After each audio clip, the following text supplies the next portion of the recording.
सोचिए अगर अमेरिका भारत में बने कपड़े, स्टील या पुर्जों पर 500% टैरिफ लगा दे तो क्या होगा।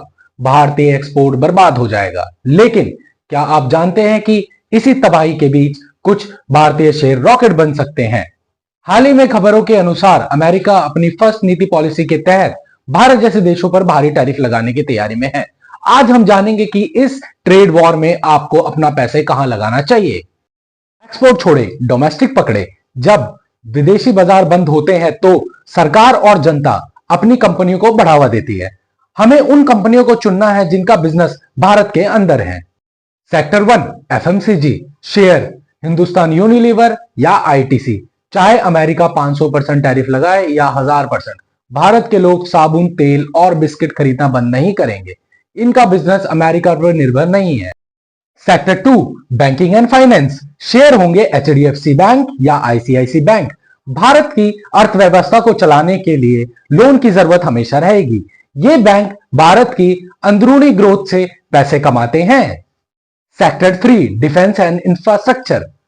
अमेरिका से तनाव बढ़ने का मतलब है कि भारत अपना रक्षा और निर्माण के लिए खुद पर निर्भर होगा।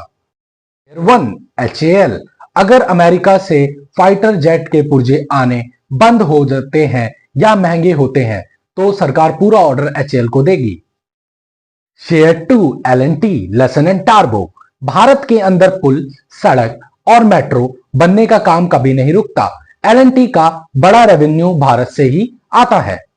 सेक्टर 4 ऑटोमोबाइल्स, महिंद्रा महिंद्रा या टाटा मोटर्स। भारत दुनिया की तीसरी सबसे बड़ी ऑटोमोबाइल मार्केट है। अगर टेस्ला या अन्य विदेशी गाड़ियां टैरिफ के बढ़ते महंगे हो जाते हैं तो भारतीय कंपनी की बिक्री तेजी से बढ़ेगी।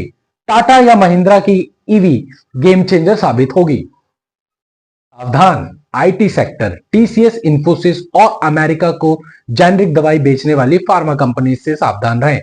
उनका 50 से 70% बिजनेस अमेरिका से आता है। वहां बड़ी गिरावट देखी जा सकती है। इस समय वैल्यू इन्वेस्टिंग करें। उन कंपनियों को चुने जिन पर कर्ज कम है और जिनके पास भारी मात्रा में कैश है। ट्रेड वॉर का डर केवल उन लोगों के लिए है जिन्होंने आंखें बंद करके निवेश किया है।